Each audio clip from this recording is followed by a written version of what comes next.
Ghost in the Shell episode 2. Look, I like this episode. It awoke the nostalgia in me. It made me concentrate to see how the ghost tracking would play out. But man, this show just keeps interrupting itself. So, if you have read or watched the 95 version, we know the ghost infiltrated the garbage man, wearing him, using him to hack the Prime Minister's interpreter. I was locked in. But before we got here, the show struggled to keep me hooked. There is not much shooting or action in this episode. What tension there is exists between the surveillance job happening in the jungle and a trace of the ghost happening elsewhere led by the major. But the issue is everything in between.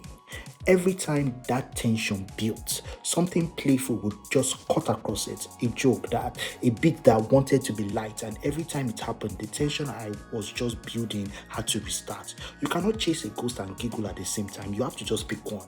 Now, let us talk about the other interruption. The sexual side of the episode was a lot more pronounced here, and I would say it plainly, it was distracting. Well, the show can go there. Kusanagi is a cyborg who owns her body completely, and that has always been part of the character.